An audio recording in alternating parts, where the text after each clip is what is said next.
우리는 계속해서 부흥 시리즈, 부흥을 주제로 하나님 말씀을 나눠보고 있는데요. 오늘 보게 되는 역대기하 7장 14절은요. 굉장히 유명한 구절입니다. 여러분 몇 번 들어보셨을 거고요. 사실 부흥에 대한 구절, 성경 구절이라고 한다면 이 역대기하 7장 14절을 빼놓을 수 없습니다. 이 구절의 문맥을 보면요. 어떤 부흥의 사건이 기록된 대목은 아닙니다. 다만 솔로몬이 이제 하나님의 성전을 건축하는 것을 이제 끝마쳤고요. 그래서 이 전장인 6장에 보게 되면, 역대기하 6장에 보게 되면요, 이제 솔로몬 왕이 사실 다윗 왕이 하나님의 성전, 이 성전을 건축하려고 했었는데 그 꿈을 이루지 못했잖아요. 그래서 솔로몬 왕이 이제 이룬 겁니다. 그래서 그 하나님의 성전을 건축하기를 완료하고 난 다음에 이제 6장에 보면 온 이스라엘 백성들을 모아놓고 연설을 합니다. 그리고 연설이 끝나고 난 다음에는요, 백성들 앞에서 이 성전 봉헌 기도를 합니다. 근데 그 기도의 내용을 보면요, 시간상 오늘 다 살펴보지는 않겠지만요, 이 솔로몬 왕이 기도를 하는데요, 그 기도가 어떤 하나님께 복을 구하는 기도가 아닙니다. 그런 내용이 아닙니다. 우리가 하나님의 성전을 지었으니 아버지 우리를 영원토록 형통하게 하옵소서, 혹은 영원토록 풍요롭게 하옵소서라고 하는 어떤 복을 구하는 내용이 아닙니다. 이 기도를 가만 들여다보면요, 대부분의 내용이 이런 내용입니다. 하나님, 우리가 넘어지고 실패할 때에, 혹은 우리가 침체되고 우리가 황폐하게 되고 영적으로 쓰러질 때에, 만약 우리가 하나님께로 다시 돌아가면, 그래서 우리가 이 집을 향해서 기도하고 이 성전 안에서 우리가 하나님께 기도하면 하나님께서 다시 우리를 고치소서, 다시 우리를 살리소서, 다시 우리를 일으켜 주소서, 우리를 부흥케 하소서, 이런 내용의 기도입니다. 그러니까 솔로몬은 알고 있었다는 겁니다. 이게 정말 항상 형통할 수는 없고요. 그죠? 항상 승승장구할 수는 없고, 때로는 넘어지고 실패하고 실수하고 영적으로 침체되고 영적으로 황폐하게 될 때가 있을 텐데, 만약 그때에 우리가 하나님께로 돌아가면 하나님께서 우리를 다시 고치시고 우리를 부흥케 하소서. 그래서 어떤 면에서 보면요, 지금 이 솔로몬 왕이요, 부흥을 위해서 기도한 겁니다. 그리고 나서 이제 7장에 와서 하나님께서 그 기도의 응답으로요, 이렇게 말씀하신 겁니다. 12절부터 제가 다시 읽겠습니다. 역대기하 7장 12절입니다. 주께서 밤에 솔로몬에게 나타나 그에게 이르시되, 내가 이미 내 기도를 들었고 이곳을 택하여 내게 희생물 드리는 집으로 삼았으니 혹시 내가 하늘을 닫아 비를 내리지 아니하거나, 혹시 메뚜기들에게 명령하여 딸을 삼키게 하거나, 혹시 내 백성 가운데 역병을 보낼 때에, 하나님께서 말씀하신 바가 뭡니까? 지금 13절이요. 즉 하나님께서 어떤 이스라엘 백성들의 잘못을 인해서 징계를 하시거나, 혹은 이스라엘 백성들이 자신의 죄 때문에 타락하거나 침체되거나 황폐하게 될 때에, 다시 말씀드리면 부흥이 필요할 때에 14절 보니까요, 내 이름으로 불리는 내 백성이 자기를 낮추고 기도하여 내 얼굴을 구하고 자기들의 악한 길들에서 떠나면 그때에 내가 하늘에서부터 듣고 그들의 죄를 용서하며 그들의 땅을 고치리라 라고 대답하신 겁니다. 그러니까 지금 여기서요, 잘 들어주시기 부탁드립니다. 하나님께서 솔로몬에게요, 기도의 응답으로요, 그 부흥을 위해 기도했던 그 솔로몬의 기도의 응답으로요, 부흥의 조건과 부흥의 약속을 제시하신 겁니다. 즉 다시 말씀드리면 하나님께서 말씀하시기를요, 너희가 부흥이 필요할 때에, 너희가 황폐하게 되었을 때에, 너희가 징계로 인해서 고통을 받을 때에, 부흥이 필요할 때에, 만약 내가 제시한 이 부흥의 조건들에 너희가 부합하기만 하면 내가 반드시 부흥을 가져오리라 라고 약속하신 겁니다. 이 조건에 부합하기만 하면 부흥이 일어나리라. 그래서 이 구절이요, 우리에게도 굉장히 중요한 겁니다.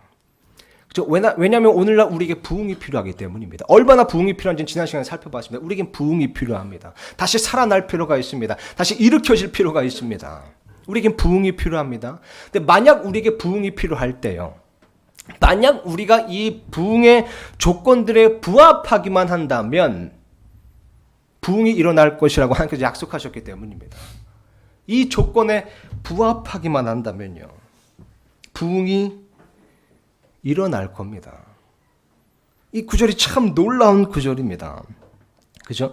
이 구절, 이 14절 구절 전체를 보면요, 이게 이 문법상 조건절 형태로 되어 있습니다. 그죠? 14절 보시면요, 특히 영어로 보시면요, 처음에 시작되는 단어가 if입니다. if. 그리고 중간에 보면 그것을 이제 then이라는 단어로 받게 되죠. if, then. 아시다시피 이게 영어에서 가장 기본적인 조건절 형태입니다. if, 만약 뭐뭐 하면 then, 뭐뭐 하게 될 것이다. 그죠? 뭐뭐 하면 뭐뭐 하게 될 것이다. 그래서 14절 보면 그런 조건절 형태로 되어 있는 겁니다. 만약 내 이름으로 불리는 내 백성이 자기를 낮추고 기도하여 내 얼굴을 구하고 자기들의 악한 길들에서 떠나면, 이 조건들에 부합하면 그때에 내가 하늘의 속도 듣고 그들의 죄를 용서하며 그들의 땅을 고치리라. 조건부 약속인 겁니다. 사실 성경 말씀에 보면요, 하나님의 대부분의 약속들을 보면 사실 이런 조건부 약속입니다. 그죠? 하나님께서 우리에게 우리를 구원하시겠다고 약속하셨습니다. 근데 조건이 무엇입니까?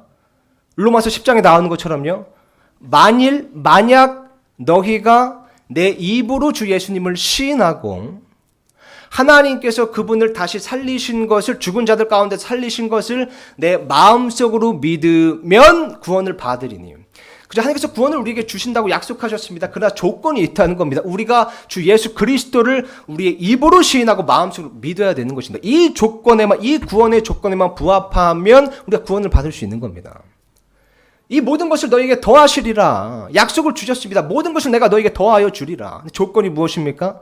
첫째로 하나님의 왕국과 그의 의를 구하라. 그리하면 이 모든 것을 너희에게 더하시리라. 시편 81편 말씀처럼요, 내 입을 열라. 그러면 내가 그것을 채우리라. 조건부 약속입니다. 조건부 약속입니다. 하나님께서 우리에게 약속을 주시고 거기에 조건을 두셨다는 겁니다. 근데 문제는 뭐냐면, 때때로 우리가요, 이런 하나님의 약속에만 집중하고요, 이런 하나님의 약속만을 주장하면서 이 약속에 딸려 있는 이 조건들은 전혀 관심이 없다는 겁니다. 그죠? 우리가 주장하기를 하나님께서 사랑이시라고 말씀하셨죠. 하나님께서 우리를 사랑하신다고 말씀하셨잖아요. 우리를 구원하시겠다고 약속하셨잖아요. 우리에게 모든 것을 채워주신다고 말씀하셨잖아요. 우리에게 모든 것을 더해주신다고 말씀하셨잖아요. 라고 주장하지만 거기에 조건을 두셨다는 겁니다. 우리가 부흥을 위해 외칩니다. 우리가 부흥을 갈망합니다.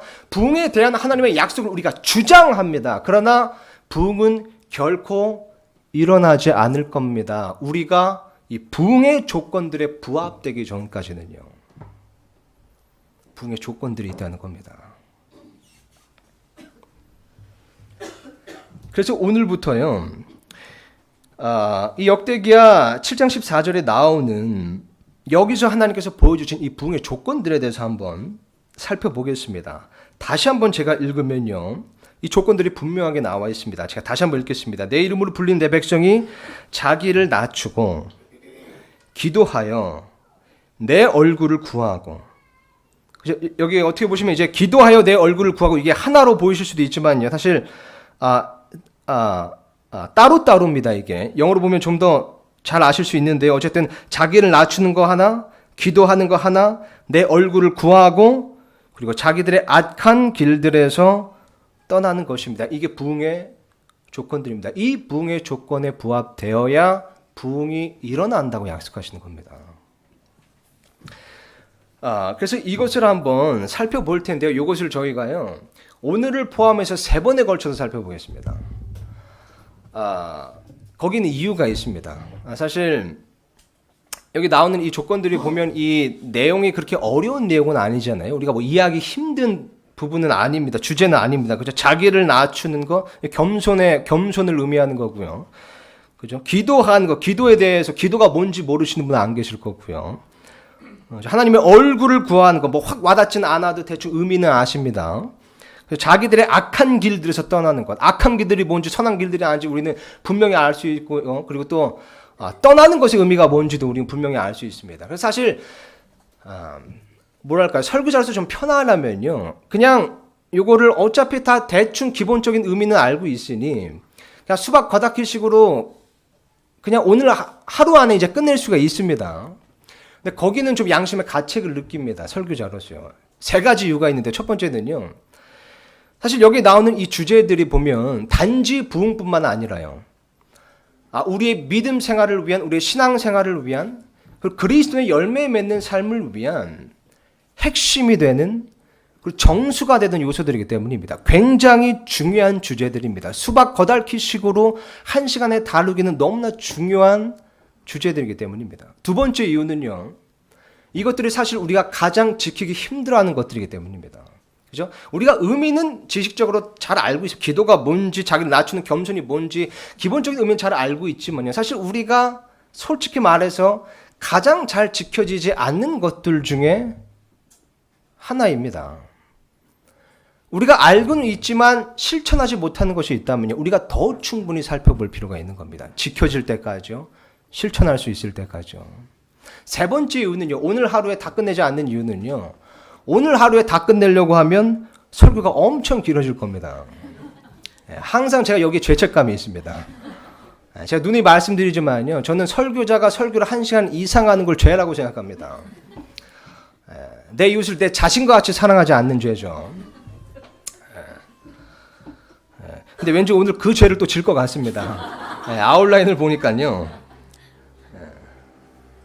그래서 어쨌든 우리가 이것을요, 조금이나마 좀 시간을 들여서 충분히 한번 살펴보려고 합니다. 뭐 3번에 걸쳐 살펴봐도 충분하지는 않습니다, 사실. 하지만 조금이나마 이 조건들에 대해서 하나하나 충분히 살펴보길 원합니다. 우리가 실천할 수 있을 때까지요. 그래서 다시 14절을 보겠습니다. 이제 부흥의 조건들에서 살펴봅니다.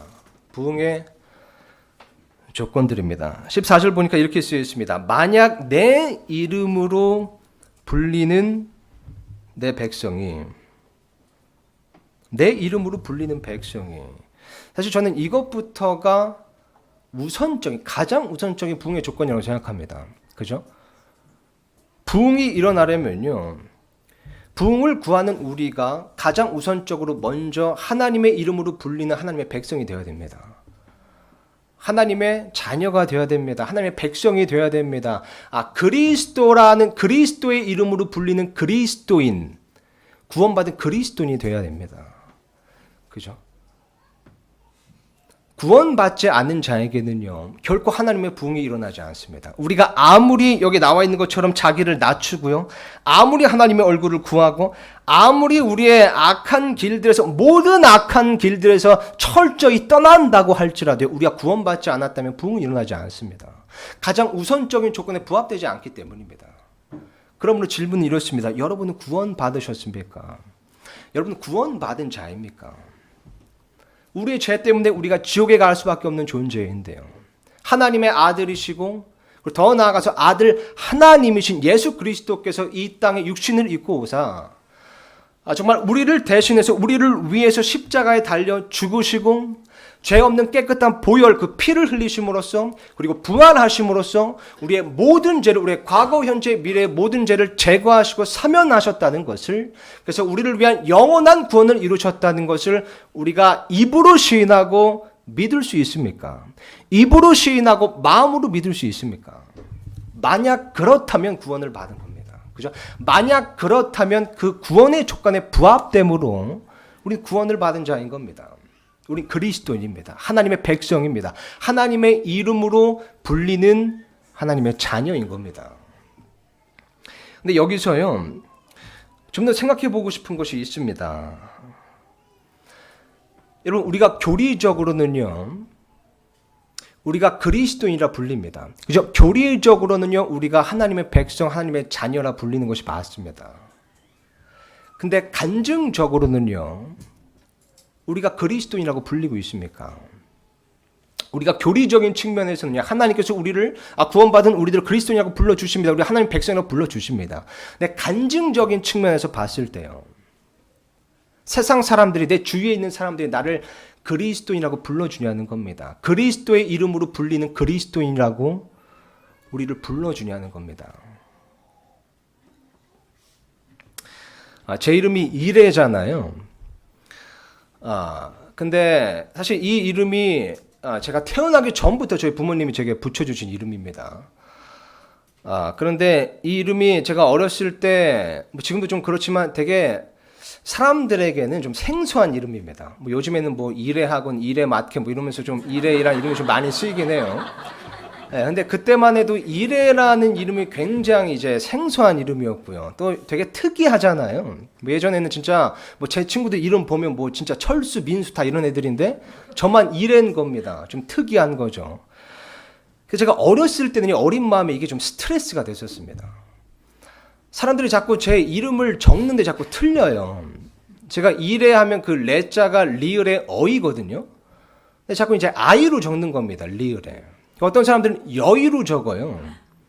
그래서 이름이 더 이례적인 이름이 되는 겁니다. 이게 제 이름이요. 그죠? 그리고 뭐 가끔 이 친구들이 어렸을 때는 이렇게 이름 갖고 잘 놀리잖아요. 친구들이 항상 저보고 이래야 너는 이름이 왜 이래? 놀리기도 하고요.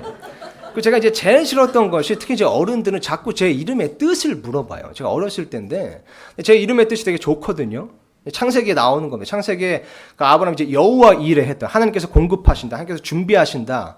이런 굉장히 좋은 뜻인데 그 어린 나이에 자꾸 이 사람들이 그 뜻을 물어보니까 뭐랄까요? 제가 이렇게 담대하게 제 이름의 뜻은 하나님께서 공급하신다는 뜻입니다라고 담대하게 이렇게 그 뜻을 설명하기에는 너무 영적이지 못한 거예요, 제가. 그러니까 제 수준에 비해서 너무 이름이 영적인 겁니다.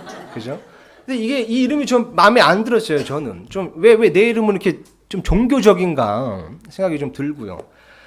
그래서 스트레스를 받았다가 제가 초등학교 2학년 때요, 엄마 아빠한테 이제 쫄라가지고 때를 써가지고 이름을 개명했습니다. 이름을 바꿨습니다. 진영이라는 이름으로 바꿨어요. 진영, 이진영. 굉장히 지루하고 식상한 이름이죠. 근데 제가 이 이름을 되게 좋아했습니다. 뜻도 되게 좋아요. 진리로 하나님을 영화롭게 해라. 이런 뜻입니다.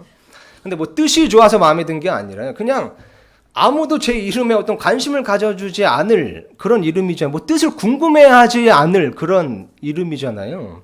그래서 이 이름이 되게 마음에 든 겁니다. 초등학교 2학년 때 이제 개명을 했는데요. 근데 문제는 뭐였냐면요. 아무도 저를 그렇게 불러주지 않는 거예요. 아무도 저를 바꾼 그 이름으로 불러주질 않는 거예요. 심지어 제 학교 선생님도 몇 번 부르시다가 이제 어색하셨는지 그냥 또 이제 이래라고 부르시고요. 또 나중에 반 친구들은 좀 이렇게 불렀지만 이제 반 친구들 나중에 또 헤어지잖아요. 그럼 이제 항상 함께하게 된 우리 가족들이나 뭐 교회 분들이나 친한 친구들 이런 분들 항상 이제 이래로 불러주시니까 어느 순간 이제 제 삶에 그 진영이라는 이름이 이제 사라지기 시작한 겁니다.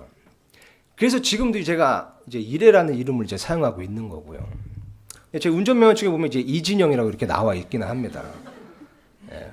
근데 이렇게 말씀드린다고 해서 이게 소용이 없다는 거 압니다. 어차피 안 불러주실 거잖아요. 그죠? 어차피 그렇게 안 불러주실 거 압니다. 여러분, 법적으로는요, 우리의 이름이 그리스도인이 맞습니다. 그러나 간증적으로 사람들이 우리를 그렇게 불러주냐는 겁니다. 우리의 행실을 보고 그렇게 불러주냐는 겁니다. 제가 종종 예화를 듣는 게 있습니다. 옛날에 알렉산더 대왕이요, 전쟁 중에 막사를 순찰했습니다. 근데 순찰하다가 어떤 보초병이 불침번을 쓰는데 졸고 있는 거예요. 근데 그때 당시 전쟁 중에 보초를 쓰는데 졸고 있으면 거의 뭐 사형감이었거든요. 그래서 알렉산더 대왕이 화가 나가지고 그 사병에게 가서 이제 화를 내면서 이제 묻습니다. 자네 이름이 뭔가? 그래서 이 사병이요, 굉장히 벌벌 떨면서 이제 대답을 하는 겁니다. 알렉산더입니다. 그러니까 이제 알렉산더 대왕이 더 화가 나서 이제 말하는 겁니다. 아니, 그건 내 이름이고 자네 이름이 뭐냐니까. 그러니까 그 병사가 얘기하는 겁니다. 제 이름도 알렉산더입니다. 그러니까 알렉산더 대왕이 더 화가 나가지고요, 호통을 치면서 그 병사에게 말합니다. 지금 당장 자네의 이름을 바꾸던가 아니면 행실을 바꾸게. 이름을 바꾸던가 아니면 행실을 바꾸게. 우리가 우리의 이름을 바꿀 수는 없습니다. 그리스도인이라는 이름을 바꿀 수는 없습니다. 그렇다면 우리의 행실을 바꿔야 됩니다. 그리스도의 이름으로 불리는 그리스도인에 걸맞는 행동을 해야 됩니다. 하나님의 이름으로 불리는 하나님의 백성에 걸맞는 행동을 해야 됩니다.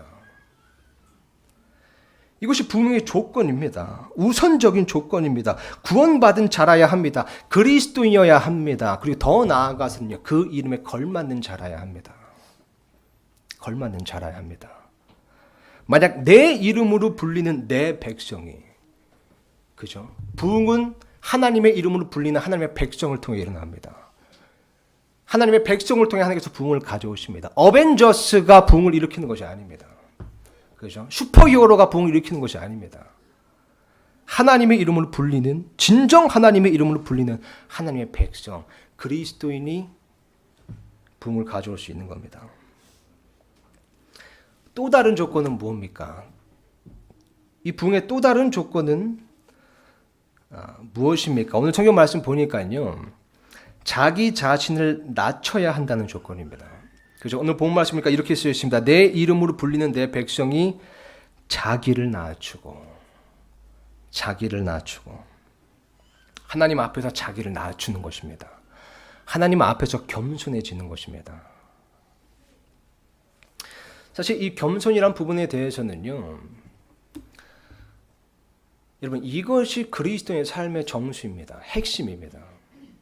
성경에 보면요, 하나님께서요, 이 겸손이란 부분에 대해서 얼마나 강조하고 계신지 모릅니다. 하나님께서 사람들을 바라보실 때 가장 중요하게 보시는 것 중에 하나가 바로 이 겸손이라는 부분입니다. 그 이유 중에 하나는요, 여러분, 겸손의 반대가 교만이기 때문입니다. 잠언 말씀에 보면 그 중간은 없습니다. 겸손하거나 교만하거나. 겸손의 반대는 교만이기 때문입니다. 그리고 하나님께서는요, 그 교만을 가증히 여기시기 때문입니다. 성경 말씀에 이렇게 쓰였습니다. 잠언 16장 5절에요. 마음이 교만한 자는 다 주께 가증한 자니 손에 손을 잡을지라도 그는 벌을 면하지 못하리라. 잠언 6장 16절에서 19절입니다. 주께서 이 6가지를 미워하시며 참으로 7가지가 그분께 가증한 것이니 곧 교만한 눈빛과 첫 번째 나오는 겁니다. 첫 번째요. 그죠? 하나님께서 가증히 여기시는 것 7가지 중에 첫 번째로 교만한 눈빛과 거짓된 혀와 무죄한 피를 흘리는 손과 사악한 꾀를 꾸미는 마음과 신속히 해악으로 치닫는 발과 거짓들을 말하는 거짓 증인과 잘 보시기 바랍니다. 형제들 가운데서 불화를 뿌리는 자 아니라, 그러니까 형제들 가운데서 다툼을 일으키는 자인데요. 다툼을 일으키는 그 원인에 대해서도 성경 말씀은 이렇게 말씀하고 있습니다. 잠언 13장 10절에요. 오직 교만에 의해서 다툼이 생기나, 그죠? 오직 교만에 의해서 다툼이 생긴다는 겁니다.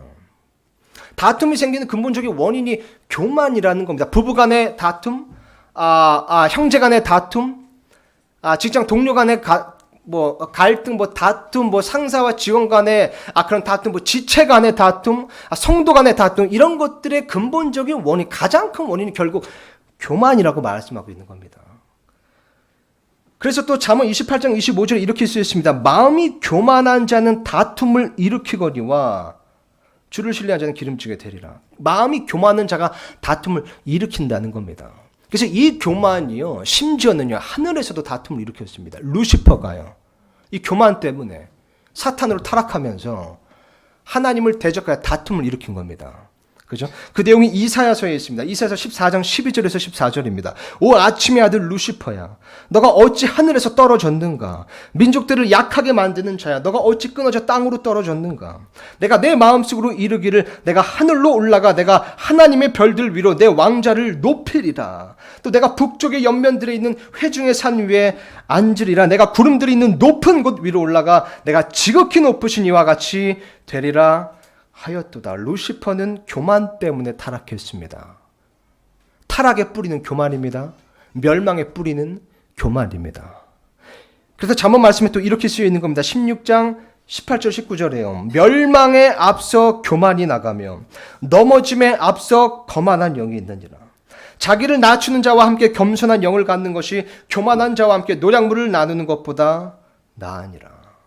그래서 하나님께서 찾으시는 자도 겸손한 자고요. 하나님께서 부흥을 위해서 제시하시는 조건도 겸손인 겁니다.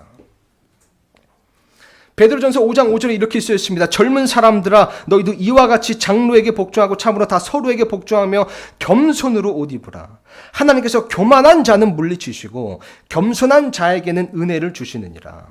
시편 138편 6절입니다. 주께서는 높이 계실지라도 겸손한 자에게 관심을 기울이시며 교만한 자는 멀리서도 아시는도다.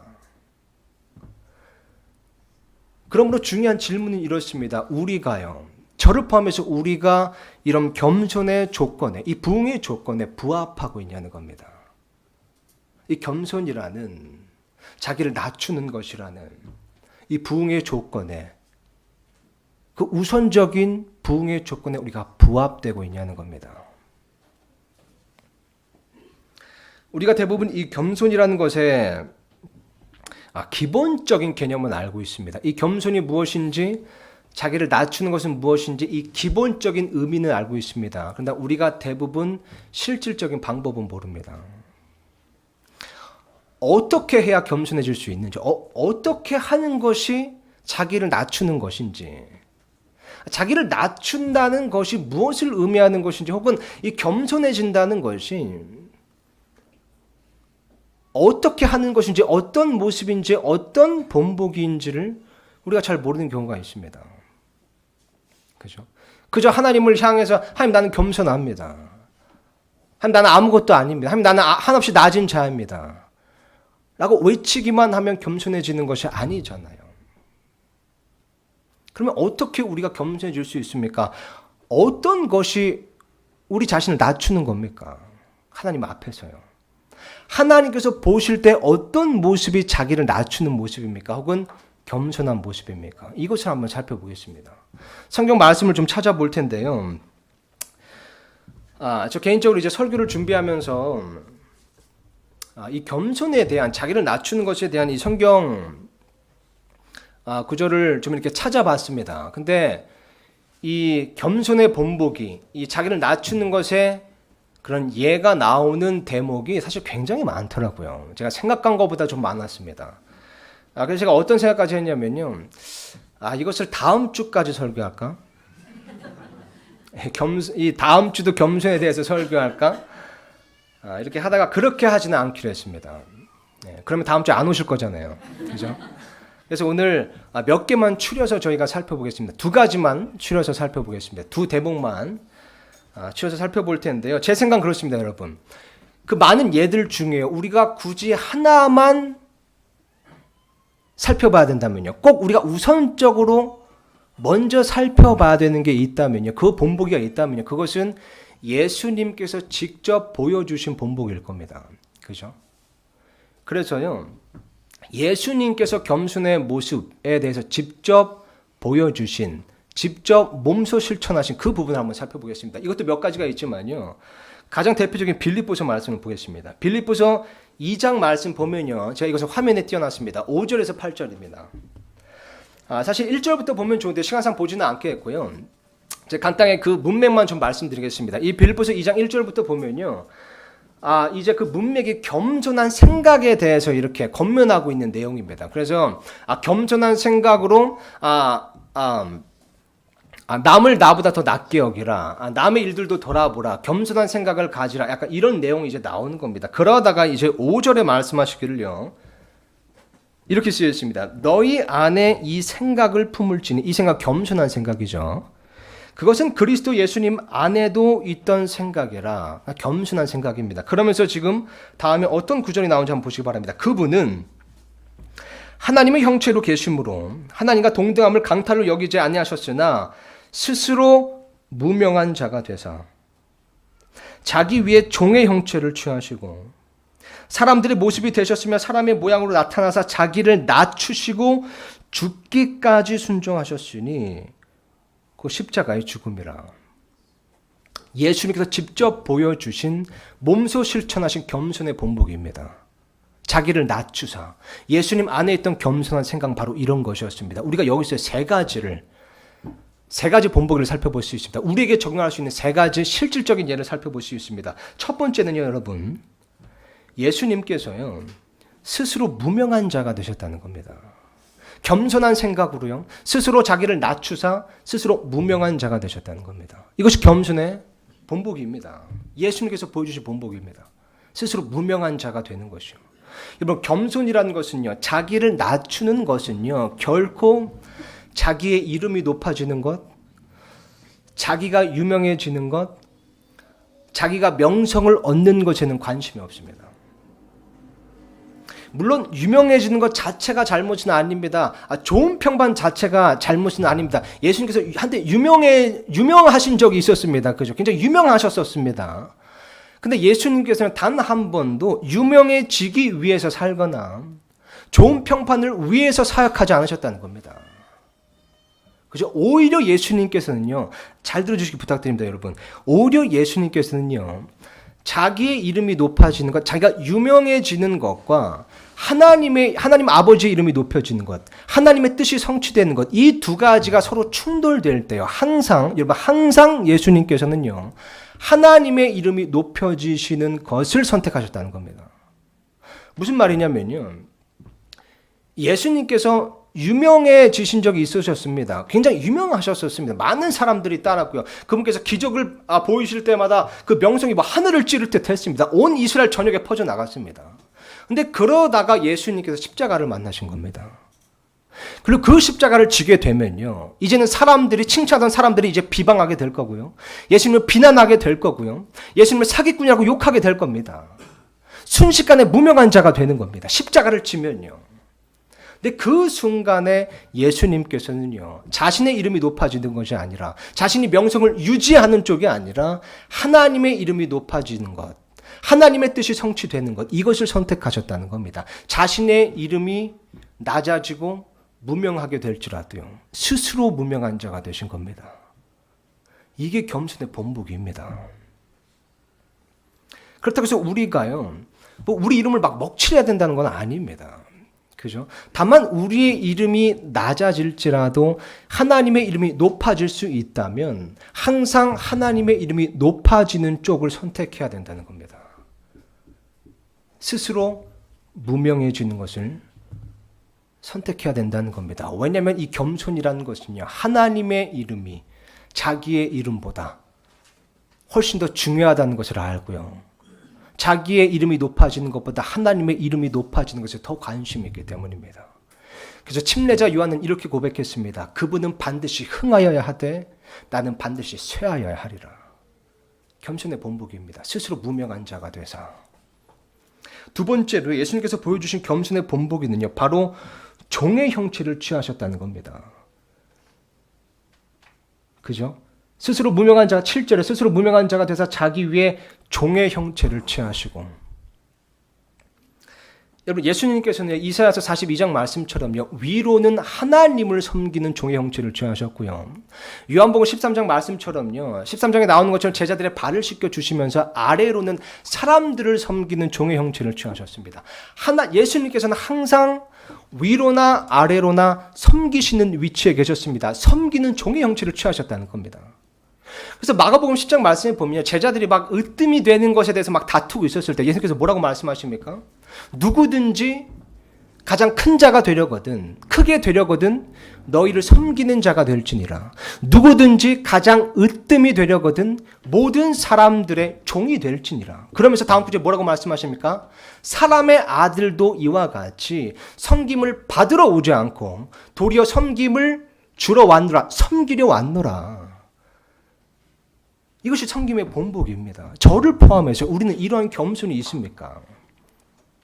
대부분 우리는 섬김을 받는 것을 더 좋아합니다. 아랫사람들한테 좋은 대접을 받기를 원합니다. 윗사람들한테 좋은 대우를 받기를 원합니다. 심지어 하나님께도 섬김을 받기를 원합니다. 오늘 내가 컨디션이 안 좋으니까 나를 좀 섬겨주세요. 내가 교회도 열심히 나가고 내가 믿음 생활 열심히 할 테니까 나를 좀 섬겨주세요. 물질로 나 좀 섬겨주세요. 축복으로 나 좀 섬겨주세요. 겸손은요, 위로나 아래로나 항상 섬기는 위치, 종의 형체를 취하는 겁니다. 예수님께서 본보기로 보여주셨듯이요.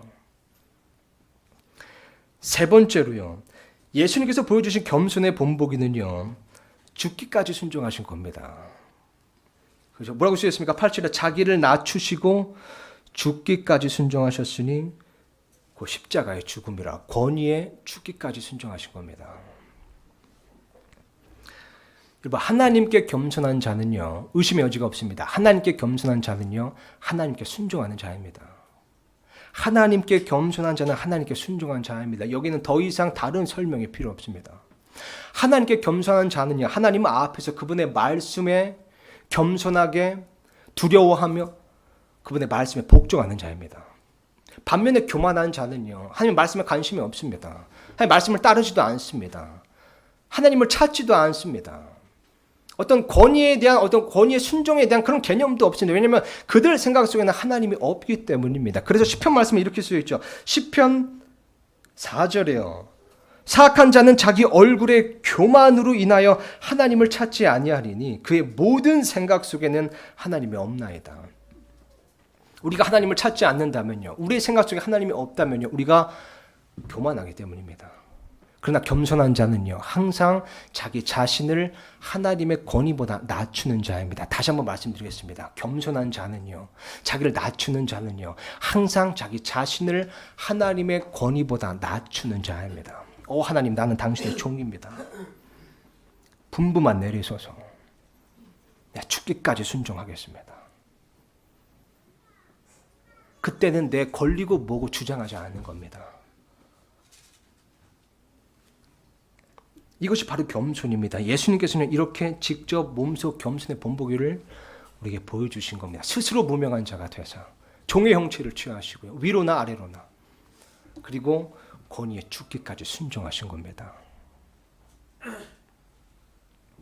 그리고 또 다른 성경 말씀을 보면요, 예수님께서 이번에는요, 그 겸손의 본보기가 뭔지 직접 예를 들어서 설명해 주십니다.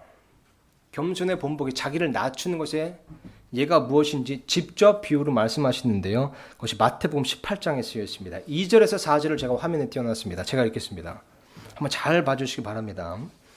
예수님께서 어린아이 하나를 불러 그들 가운데 세우시고 이르시되 진실로 내가 너희에게 이르노니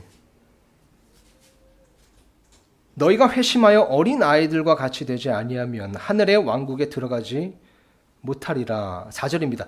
그러므로 누구든지 이 어린아이처럼 자기를 낮추는 자, 꼭 그가 하늘의 왕국에서 가장 큰 자니라. 지금 여기 보니까 지금 예수님께서 어린아이처럼 자기를 낮추는 자라고 이제 본보기의 예를 드신 겁니다. 어린아이를요. 그러니까 어린아이가 그 자기를 낮추는 자의 본보기가 된다는 겁니다. 그죠? 여러분은 어떨지 모르겠는데 저는 이 부분이 좀 와닿지가 않았습니다. 어린아이가 자기를 낮춘다고요? 이게 좀 와닿지가 않는 거예요. 사실 제 딸이 이제 4살인데요. 어떻게 보면 주비가 이제 어린아이잖아요. 근데 주비처럼 자기를 낮추는 자?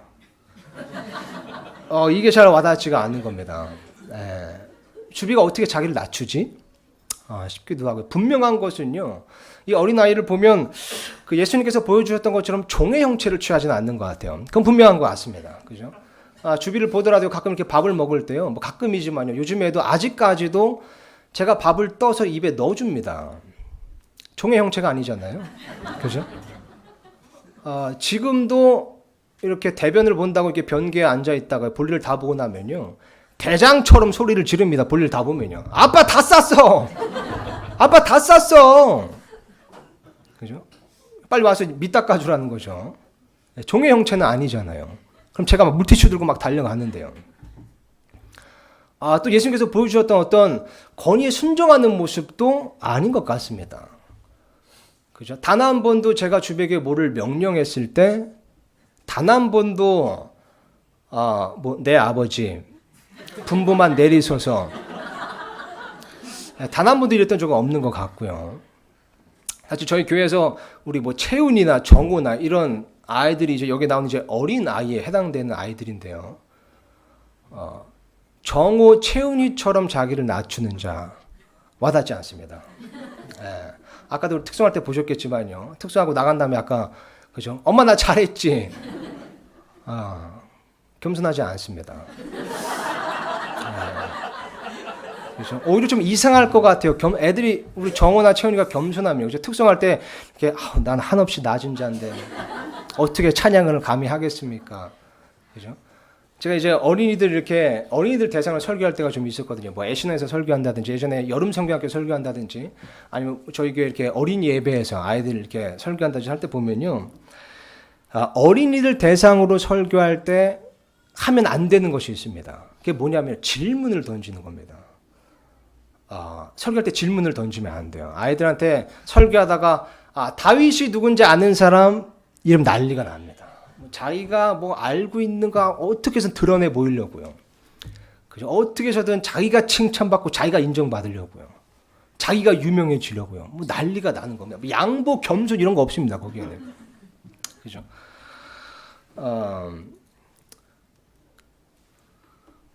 칭찬을 해줄 때도 그런 것 같아요. 우리 아이들 보면요. 칭찬해줄 때 뭐 겸손 떠는 아이들 없잖아요. 그냥 칭찬해줄 때 어떤 어린아이가 아우 과찬이세요. 아우 과분한 말씀 뭐 이런 아이들하고 뭐 칭찬만 해주면 아주 뭐 기고만장해가지고요. 막 뭐 자기가 짱인 겁니다. 불과 지난 금요일에요. 제가 이제 주변한테 제가 예쁘다 이렇게 많이 이렇게 칭찬해 주거든요. 지난 금요일이었습니다. 저희가 이제 필요가 있어서 증명사진을 집에서 이제 셀프로 찍었거든요. 저도 이제 찍고 아내도 찍고 이제 주비도 찍었습니다. 그래서 이제 뭐 셀프로 찍어서 컴퓨터 이렇게 잘 찍었는지 이렇게 넘겨보는데요. 처음에 이제 아내 사진이 나온 겁니다. 그러니까 아내가 그걸 보더니 왜 이렇게 이상하게 나왔지? 또 다음 사진 넘겨보니까 이제 제 사진이 나온 겁니다. 저도 이렇게 못생기게 나왔지? 다음 사진 넘겨보니까 주비 사진이 나온 겁니다. 옆에 있던 주비가 그거 보더니요. 와 엄청 예쁘다.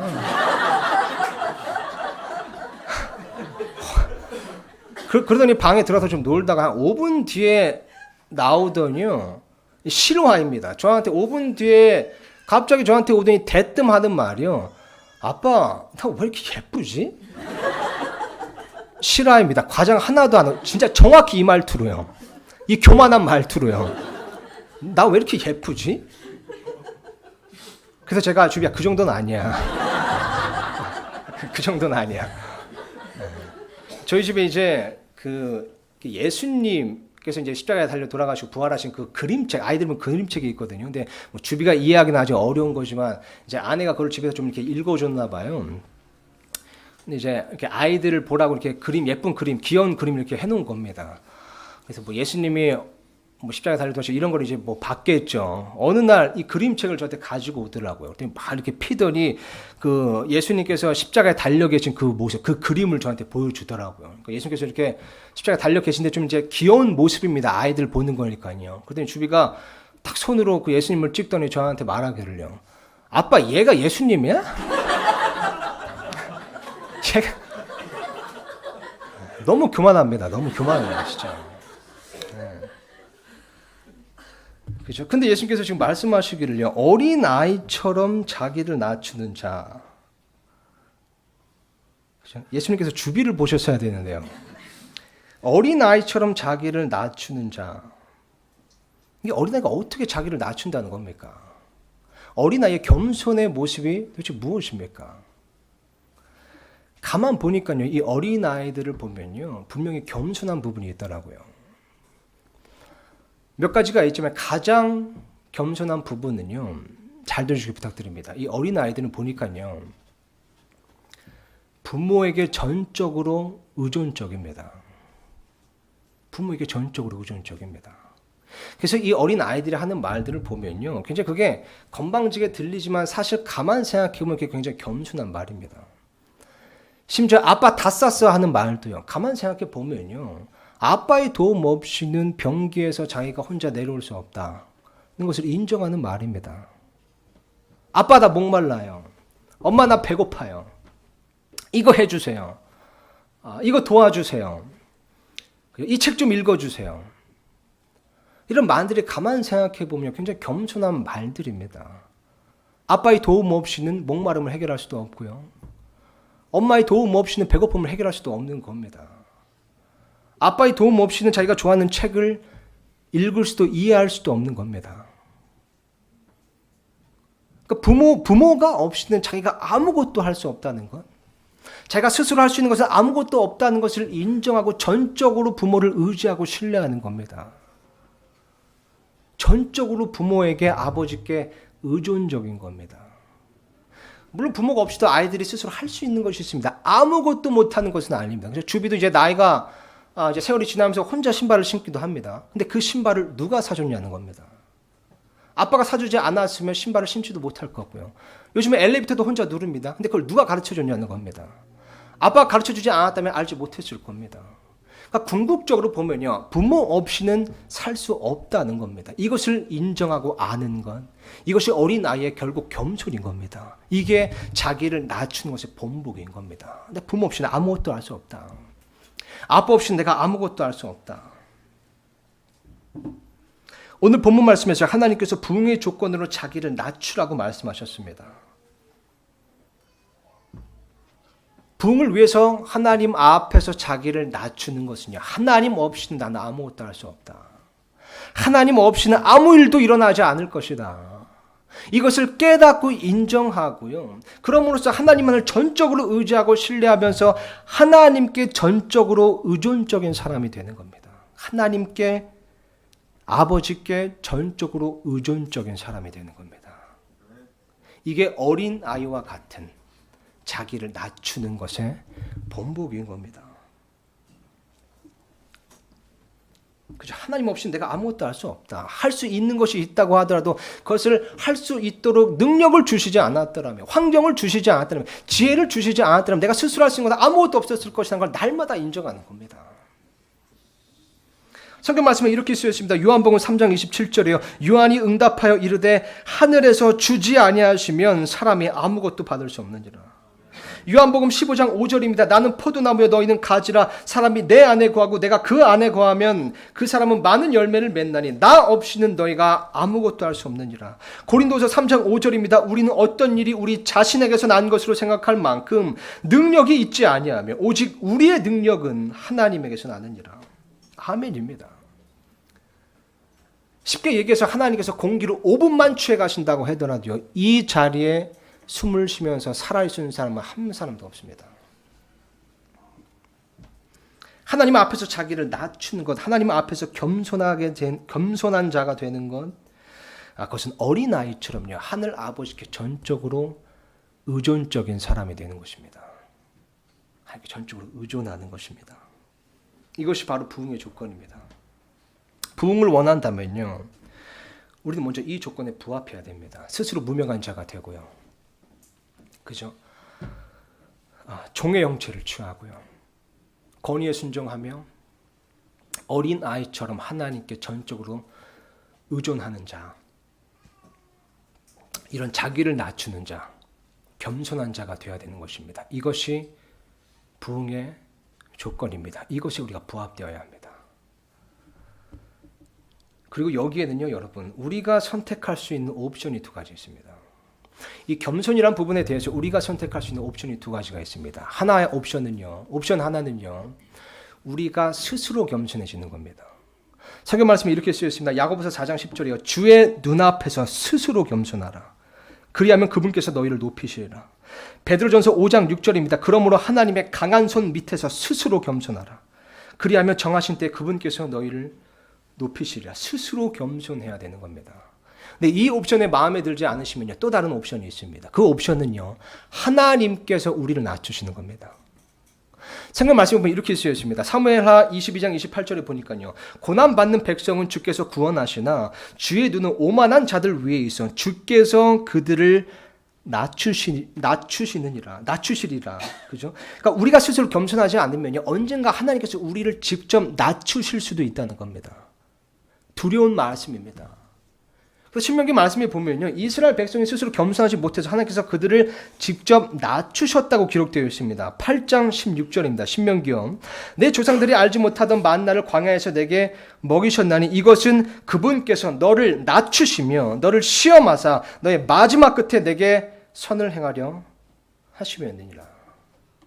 다니엘서 4장 말씀에 보면요, 느부갓네살 왕의 간증이 나옵니다. 느부갓네살 왕은 그 바빌론 왕국, 그 대제국의 왕이었습니다. 근데 어느 날 이 느부갓네살 왕이요, 왕국을 거닐다가요, 그 왕국의 위엄과 영광을 보고는 스스로 자랑하기 시작합니다. 그러니까 이 왕국이 내 권능의 힘으로 이룬 것이 아니냐. 이것이 내 위엄의 영광으로 삼은 것이 아니냐. 이런 식으로 하나님께 영광을 돌리는 것이 아니라 자기 자신에게 영광을 돌립니다. 그러자 하나님께서요, 느부갓네살 왕의 지각을 취해 가십니다. 하나님이 없으면 아무것도 할 수 없다는 것, 하나님께서 주신 것을 빼놓고는 아무것도 스스로 할 수 없다는 걸 보여주시기 위해서요, 지각을 취하십니다. 그래서 7년 동안 문자 그대로 느부갓네살 왕이 들에서 소처럼 풀을 뜯으면서 짐승처럼 살았습니다. 7년이 지난 후에 하나님께서 다시 지각을 돌려주셨습니다. 그랬을 때 느부갓네살 왕이 고백합니다. 하나님 없이 내가 아무것도 할 수 없구나. 하나님께서 그분께서 원하시는 일을 이루시는 거구나. 그분 없이 내가 스스로 할 수 있는 것이 아무것도 없구나라고 고백하고 하나님을 찬양하면서 또한 이렇게 마지막에 고백합니다. 다니엘서 4장 37절에요. 제가 화면에 띄워놨습니다. 이제 나 느부갓네살은 하늘의 왕을 찬양하며 친송하며 공경하노라. 그분의 일들은 진리이고 그분의 길들은 공의이니 교만 속에서 걷는 자들을 그분께서 능히 낮추시느니라. 우리가 스스로 우리 자신을 낮추지 않으면요, 언젠가 하나님께서 우리를 낮추실 수 있다는 겁니다. 두려운 말씀입니다.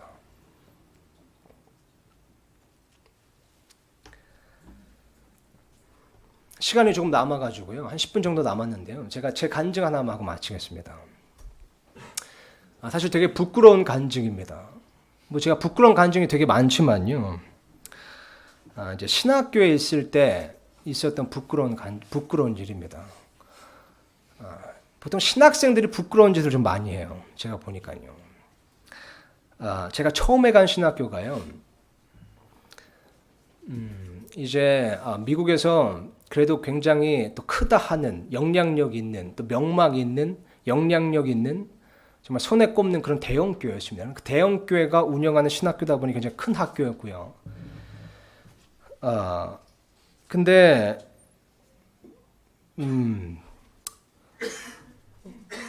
이제 독립침례교회 이제 신학교였지만 사실 비성경적인 부분도 좀 많았습니다. 제가 지금 돌아보면요. 그래서 이제 교회가 크다 보니, 또 학교가 크다 보니 사실 사람이 좀 쓸데없이 높여지는 경우가 있고요. 그리고 이제 교회가 너무 기업화되는 그런 경향도 좀 있습니다. 근데 어쨌든 이제 그런 환경 속에서요, 이제 공부를 하고 있는데 제가 한 3학년이었습니다. 제가 3학년이 됐을 때요, 이제 교회에서 되게 중요한 사역을 총괄하시는 한 분이 이제 부목사님이었죠. 그 목사님이 저를 이렇게 부르신 거예요. 사실 그분이 이제 소위 말해 되게 명망 있는 분이었습니다. 우리 신학생들 사이에서는 그분과 정말 말 한 번 섞어보는 게 정말 영광이고 소원일 정도로 그런 명망 있는 분이었는데, 그분이 저를 이렇게 부르시더니 자가용에 태우시더라고요. 그랬더니 시카고에 있는 한인타운을 이렇게 드라이브 시켜주시면서요, 이제 한국어 간판이 이렇게 나올 때마다 그거 한번 읽어보라고 이렇게 하시는 거예요. 그러고 난 다음에 이제 드라이브가 끝나고 이제 밥을 이렇게 함께 먹는데, 이제 저한테 제안을 하시는 것이요, 담임 목사님과 좀 얘기를 해봤는데 이런 얘기가 나왔다. 시카고 지역에 이제 한인타운이 있고 또 한국인들이 많은데, 우리 교회에서 한인 사회를 한번 시작해 보려고 한다. 근데 지금 뭐 한인 목사도 없고 뭐 한국인에 대해서 잘 아는 사람들도 없으니 너가 한번 시작해 봐라.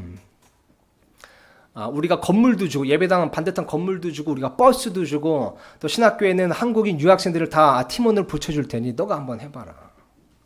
그 제안을 듣는데 가장 먼저 제 머릿속에 교만한 생각이 들더라고요. 그때 당시는 몰랐겠지만 지금 생각하면 그렇습니다. 교만한 생각이 먼저 들었습니다. 왜 하필 나일까? 역시 나를 선택하시네. 신학교에 다른 한국인들도 많은데. 제가 이렇게 교만한 생각이 들었던 또 이유가 사실 있습니다. 길게 말씀드릴 수는 없지만요, 교만한 이유가 있었습니다. 이 일이 있기 전에요, 이제 그 신학교에서 이제 가끔 뭐 전도 콘테스트 이런 걸 해요. 참 어리석은 짓이죠. 비성경적인 일입니다. 그러니까 전도를 가장 많이 한 사람 탑 10을 뽑아가지고 상을 준다는 겁니다. 뭐 학생들이 1000명이 넘는데요. 어쩌다 보니까 제가 그 탑 10 안에 든 거예요. 그러다 보니까 막 이름 막 붙여놓고 뭐 상도 이렇게 데리고 와서 막 뭐 주고, 거기서부터 사실 제가 되게 어떻게 보면 저도 모르게 이제 교만해진 겁니다. 그죠? 그리고 막 주위 사람들의 반응도 좀 한몫을 한 것 같아요. 이게 미국 애들 보면 되게 반응이 좀 리액션이 좀 오버하잖아요. 걔네 보면. 그러니까 막 뭐 한국인으로서 최초 뭐 탑10 막 이래가면서 굉장히 또 이렇게 비행기를 태워준 겁니다. 그래서 굉장히 이제 교만한 상태에서 또 그런 제안을 하니까 역시 내가 할 수 있는 거구나 생각이 들었고, 또 이분이 또 이제 나중에 이 학교에서 대대적으로 또 광고를 하셨어요. 우리 이제 교회에 큰 프로젝트가 있는데 한인 사역을 시작하려고 하는데 우리 이래 형제가 이제 팀장으로 이렇게 할 거다. 기도해 주라. 이러면서 하니까 더 막 이제 사람들이 주목하기 시작하는 거죠. 뭐 기도해 준다고 하면서 이제 바라보기 시작하는 겁니다. 나름 자신도 있었습니다. 그동안 배운 것도 있고 훈련한 것도 있고요. 또 지금까지 좋은 열매들을 나름 맺어오고 있다고 생각했고요. 또 뭐 교회에서 100% 후원해 주겠다. 또 뭐 반짝 건물도 있겠다, 버스도 있겠다. 뭐 그리고 제가 볼 때 같이 동역하는 그런 분들이 뭐 저보다 나이도 많고 경험도 많고 제가 볼 때 가장 훌륭한 분들이었거든요. 그러니까 이분들하고 함께 한다면 정말 드림팀으로서 우리가 뭔가 해볼 수 있겠구나라는 생각에 자신감으로 굉장히 충만해 있었습니다. 그래서 전도지도 굉장히 반듯하게 만들고요. 또 시카고 한인타운에 있는 그 지도를 어떻게 얻어다가 그것을 체계적으로 조직적으로 깔끔하게 정리를 했습니다. 그러면서 토요일 날에 이제 학교 끝나고 토요일 날 가면 10시간 이상을 전도하고, 주중에도 기도 모임을 만들어서 뭐 몇 시간 동안 합심해서 기도하고, 개인적으로도 몇 시간 동안 기도하고, 굉장히 어떻게 보면 저의 에너지와 열정과 저의 모든 것을 쏟아부었습니다. 교만한 생각을 가지고요. 그리고 그 내면에는 내가 이것을 통해서 좀 높아져야겠다는 생각이 분명히 있었을 겁니다. 그러고 났는데요. 그러고 1년을 이제 사역을 했습니다. 1년을 사역을 그렇게 열심히 정말 모든 것을 바쳐서 사역을 했는데요. 그 사역에 결국 1년이 지났을 때 3명이 모였습니다. 3명. 사실 뭐 그 3명도 정말 귀한 영혼이고 열매죠. 저희가 최선을 다해 섬겼고요. 너무 감사했습니다. 근데 사실 모르겠어요. 좀 교회가 모르겠어요. 뭐 독립침례교가 좀 그런 비성경적인 모습도 좀 있는 것 같아요. 미국 독립침례교가 제 생각에는요. 뭐 제 개인적인 생각이지만요. 어떤 숫자에 얽매이거나 숫자로 판단하거나 사역을 이런 것이 좀 있습니다. 그러다 보니까 이제 주위 사람들은, 특히 이제 믿고 맡겨주신 분들은 이제 기대에 비해서 그게 너무 낮은 겁니다. 열매가. 그래서 심지어 어떤 때는요, 저한테 이 40명 목표 얘기하시면서 언제까지 40명 채워라. 이러면서 압박을 주시고요. 이제 하나둘 시간이 지나니까 주위에 있는 제 친구들, 사람들도 이제 좀 비난하기 시작하는 겁니다. 손가락질하기 시작하는 겁니다. 얘네가 오바 되게 잘하거든요. 이 리액션이. 그래서 막 이거 뭐 리더십에 문제가 있는 거 아니냐, 뭐 기도 열심히 안 하는 거 아니냐, 이렇게 가면서 이제 비난을 이제 하는 겁니다. 이러면 이제 어린 마음에요. 힘든 거죠. 그래서 제가 그 1년 동안 일기를 하루도 빼먹지 않고 썼는데요. 뭐 지금 읽어보면 아주 우울합니다. 실제로 어린 나이에 그런 뭐 우울증 같은 것도 와가지고요. 뭐 밥도 맨날 그냥 혼자 구석에서 이렇게 가장 어두운 곳에서 먹고 막 이랬었습니다. 1년을 그렇게. 근데 그럼에도 불구하고 포기하지 않았어요. 제 의지로 끝까지 싸운 겁니다. 난 포기하지 않겠다. 끝까지 한번 해보겠다. 그러고 있었는데요. 거의 딱 1년이 지났을 때였습니다. 거의 딱 1년이 지났을 때요. 이제 겨울방학이라 제 룸메이트들은 다 이제 집으로 가고요. 저 혼자 이제 기숙사에 남아있었을 텐데 새벽이었습니다. 1시 정도 됐었어요. 일기를 보니까요. 이제 그동안 1년 동안 어떻게 보면 그 쌓여왔던 그런 울분, 그리고 그 슬픔, 그리고 그 억울함, 힘든 고통, 이런 것들이요. 이제 막 솟구쳐 오르는데요. 동시에 내가 얼마나 그동안 교만했었는가, 얼마나 내가 정말 내 힘을 의지했었는가, 내가 얼마나 하나님 앞에서 겸손하지 못했었는가, 이런 깨달음이 굉장히 적나라하게 오면서요. 그 죄책감이 화산처럼 폭발하는 겁니다. 지금 생각하면 굉장히 놀라운 경험이었습니다. 순식간에 이 정말 그 죄책감과 나의 그런 정말 그런 교만한 모습 이런 게 너무 적나라하게 이제 깨달음이 오고 그것들이 정말 필름이 이렇게 지나가듯이 이렇게 보이는 거예요. 그래서 제가 그 순간 그냥 땅에 엎드렸습니다. 너무 이게 벅차 올라가지고 땅에 그냥 엎드렸습니다. 그러면서 그 기숙사 바닥에서요. 막 울면서 울음이 멈추질 않더라고요. 막 울면서 땅을 치면서 제가 하나님께 기도를 하는데요. 3시간이 넘도록 기도했습니다. 3시간이 넘도록 기도하는데요. 2-3마디를 계속 반복하는 겁니다. 하나님 나 아무것도 아닙니다. 하나님 나 아무것도 아닙니다. 나 아무것도 할 수 없습니다. 하나님 없이 나 아무것도 아닙니다. 이 말만 계속 반복하며 3시간이 넘게 바닥을 치면서 울부짖은 겁니다. 그리고 났는데 마음에 평안이 있더라고요. 근데 이 평안은 그냥 많이 울어서 속이 후련한 게 아니라 마치 이런 거 있잖아요. 놀이공원에서 롯데월드에서 자이로드롭 차면요. 이렇게 높이 올라가면 막 불안하고 막 울렁거리잖아요. 근데 딱 내려오고 나면 그 평안함이 있잖아요. 그러니까 제가 고소공포증이 있었던 겁니다. 너무 높은 생각을 품고 높은 곳에 올라가 있어서 제 생각이 고소공포증을 느끼고 있었던 겁니다. 근데 제 위치로 내려오니까 마음에 평안함이 생긴 겁니다. 모든 걸 내려놓을 수 있게 되고요. 그러고 났는데 그 다음부터 정말 놀랍게도요. 놀라운 일들이 일어나기 시작합니다. 그리고 나서 제가 6개월을 있다가 이제 졸업하고 한국으로 귀국했는데요. 그 6개월 동안 하나님께서요. 그 일 이후로 그 주부터 한 명 한 명 전혀 예상치 못한 곳에서 사람들을 모아주시는 거예요. 일꾼들을 모아주시는 겁니다. 또 사람들을 보내주시는 거예요. 귀한 영혼들을 보내주셔서 영혼 구렁에 열매가 있게 하시는 겁니다. 전혀 생각지 못한 곳에서요.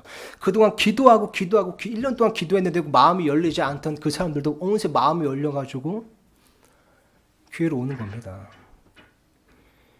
그래서 그 이후로 6개월이 지났을 때 제가 졸업하기 전에 우리가 함께 모였는데요. 그 숫자가 중요한 건 아니지만요. 어쨌든 40여 명이 모였습니다. 그리고 나서 사람들이 당연히 칭찬해주고 인정해주죠. 그렇지만 그게 중요한 기억으로 남아있는 게 아닙니다. 저에게 중요한 기억으로 남아있는 것은요. 그때 그 바닥에서 3시간 동안 울었던 내 자리로 돌아갔던 그 트라우마가 남아있는 겁니다. 그리고 제가 바라는 것은요. 그 트라우마가 영원히 치유되지 않기를 바랍니다. 물론 여러분 이런 일이 있다고 해서 그 다음부터 제가 완전히 겸손해지거나 이런 거 절대 아닙니다. 그죠? 그 후로 계속 깨지고 반복해서 넘어지고 또 다른 트라우마가 오고 또 다르게 부서지고 이런 것들이 계속 있어 왔습니다. 제가 알게 된 것은 뭐냐면요.